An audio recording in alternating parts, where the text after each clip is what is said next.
Bonjour, mon nom est Pierre Bernier, président d'une compagnie qui s'appelle le Groupe Ambition. On est spécialisé dans tout ce qui touche le développement des entreprises, mais spécialement au niveau de la marque employeur. La conférence d'aujourd'hui va s'intituler « Méritez-vous du personnel ». Quelles que soient les organisations, vous avez une notoriété, une réputation à titre d'employeur. Par contre, la connaissez-vous? Et quand on parle de connaissez-vous, tel que perçu par vos employés. Il est intéressant de se présenter, de se promouvoir comme un employeur de qualité, mais est-ce que les informations que vous recevez sont véridiques? Est-ce que les informations que vous recevez sont vraiment la réalité, de façon à ce que vos employés puissent devenir les meilleurs ambassadeurs de votre organisation?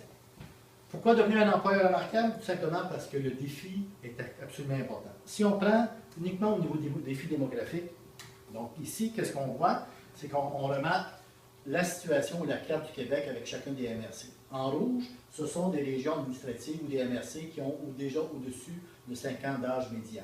Si on regarde en 2030, 2031, on va regarder toute la population, toutes les MRC en situation rouge. Donc, ça veut dire que les entreprises vont avoir de plus en plus de difficultés à recruter et d'identifier des talents. Les entreprises qui ne se préparent pas aujourd'hui vont vivre beaucoup de difficultés dans les prochaines années et ça va s'accentuer davantage. Il est prévu qu'autour de 2018-2020, le taux de chômage va être rendu à 5 à 6 %, donc presque du plein emploi, où les employeurs vont être capables de se trouver du personnel.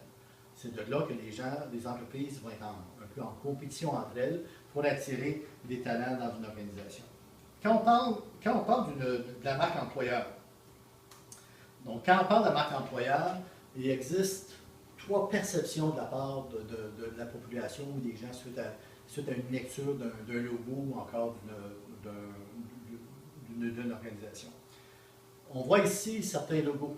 Chacun d'entre nous, on a une perception. Donc, quand on parle d'une marque employeur ou de la marque commerciale, c'est une série de croyances, d'expériences ou d'impressions qu'un consommateur attache à un produit ou un service. C'est une émotion. Donc, il ne faut pas oublier qu'une marque de commerce, c'est une émotion, c'est une relation de confiance, c'est une promesse de qualité. Donc, à titre d'employeur, quelle est votre promesse de qualité vis-à-vis soit vos employés ou encore vis-à-vis des candidats potentiels? Si on regarde maintenant les chercheurs d'emploi, donc comment que les chercheurs d'emploi voient votre réputation à titre d'organisation, votre marque employeur, c'est la mise en valeur des caractéristiques des bénéfices d'une entreprise à son personnel ou encore des candidats potentiels. Donc, qu'est-ce que vous dites à des candidats pour les attirer dans votre entreprise? Et finalement, la marque employeur pour le personnel, c'est tout simplement la perception, les sentiments, les valeurs qu'une personne associe à son emploi, mais vis-à-vis de ses responsabilités, également aussi en fonction de son expérience relationnelle interne. Donc, à l'intérieur d'une organisation, il y a 69 pratiques qui définissent c'est quoi un employeur de qualité. C'est-à-dire qu'un employé analyse son emploi et son employeur en 69 angles. Si on ne connaît pas la perception des employés sur les pratiques à l'interne, l'entreprise peut manquer certaines opportunités d'amélioration et ces opportunités d'amélioration peuvent faire en sorte qu'on peut prendre un retard dans certains développements. 60% des organisations ne possèdent pas de marque employeur malgré qu'ils ont toute une réputation et on dit que 90% des candidats vont sur un site web de l'employeur avant même de postuler ou tout au moins de s'informer à l'organisation. Maintenant, être un employeur de qualité, c'est une question de préparation. Soit qu'on pose des questions des employés ou encore on va faire un peu l'analyse de l'ADN de l'entreprise de façon à se promouvoir.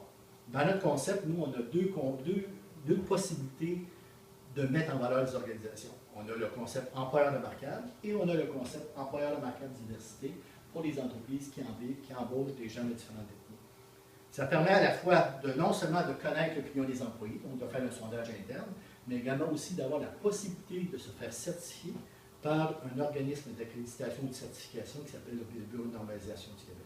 C'est unique à travers le Canada. C'est la première marque de certification permettant de reconnaître de façon officielle les employeurs de qualité pour être capable de se démarquer et se positionner.